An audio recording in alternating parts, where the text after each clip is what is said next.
I didn't take a before photo, but this piece is horizontal obviously, but this one go out to the street, and this piece will go up to what actually is the toilet, the sink in the bathroom, and the sink in the kitchen. Let me show you. Oh, there's a clean out, and the cap is off of there. The cap is right there. I took it out because we used a clean out hose.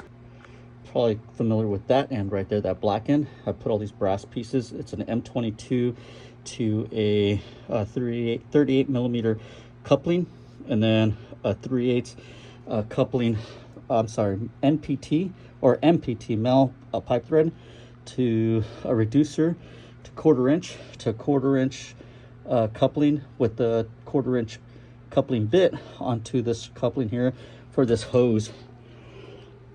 So M22 to 1/4 inch male coupling. That's what the black hose has. It's a male coupling, and this has the female M22. So then I had to did go down to Home Depot, and I was able to figure it out. The two end pieces are from the pressure washer area, and the reducers are from the brass area where they have all the brass fittings. And the neighbor had this tip. It's really hard to see it, but he has this tip, and so there's a hole in the front facing us now. There's a couple of holes around it that jet forward, and there's a couple of holes that jet back towards the camera now. So there's about one that goes directly to the camera, a couple that jet out forward, and then there's like 4 or 5 that jet out backwards, which is now towards the camera. We're in a basement, so that's a sump pump.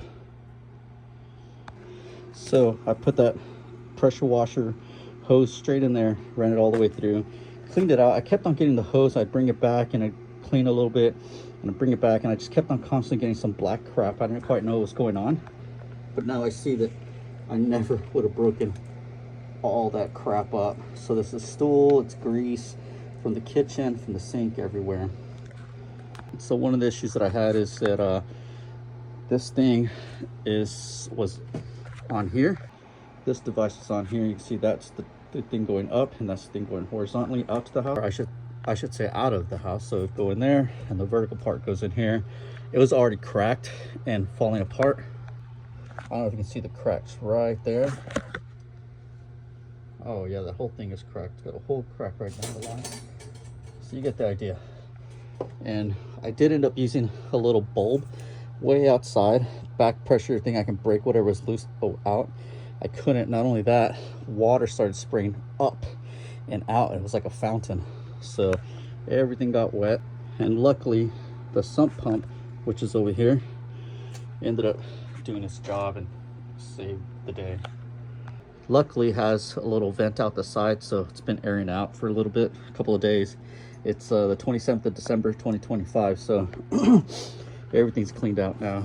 But what I did is I cut that piece. You can see it's clean cut. You can't see what I cut here now because it just crumbled and fell apart. There's this broken piece. Oh, there's a clean cut right there. But as I hit it with the hammer, it just busted and broke. And you can see, you know, there's a few clean cuts there. There's a bunch of stuff that's already been cracked and leaking and whatnot. So then I got one of these screwdrivers, the Milwaukee. It's a full tang screwdriver, so I can put it in there and beat on it and just slowly get it in there. I'm not trying to break the center part, I'm just trying to bust the outside ring. So I had another screwdriver. There's another broken piece there. See, another flat screwdriver. I just kind of lightly tapped it in there. These, I'm not sure if they use lead or cement or some type of cement paste to bind it to the 4-inch pipe. But it's been here for 40 years or so. I don't know when they stopped using cast iron. There's a shower, that's all PVC, but here they use cast iron. So that's a little older, from, you know, 70s or 80s or so. But anyways, obviously you can see it's all black right in there. Crap has been slowly making its way up, whether it's just mold or whatnot. So the cast iron's already been, you know, expanding slowly, even though it's small amounts. So it didn't take much to get it loose. So like I said, I just slowly tapped this in there, and now it's loose. Maybe you can see. Now you can't really tell, but this is loose already, and I believe that it's basically already gone all the way around. this side's already loose too. I've just got to work it down and take that cap off and then clean off the tube. And then I'll be using this rubber joint coupler to put it all back together. And see, I got these couplings.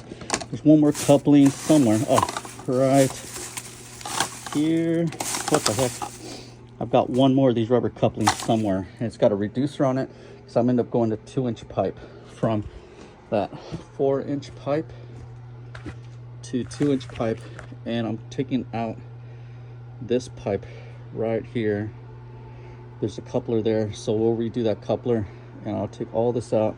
There's another coupler way down there, so right there, I think it is.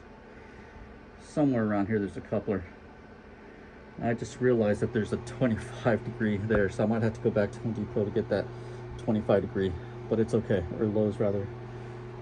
You know, Home Depot's doing the whole deport non-whites, so trying to stay away from Home Depot. Bunch of racist mofos, white supremacy, but we'll get it going. Thanks for watching.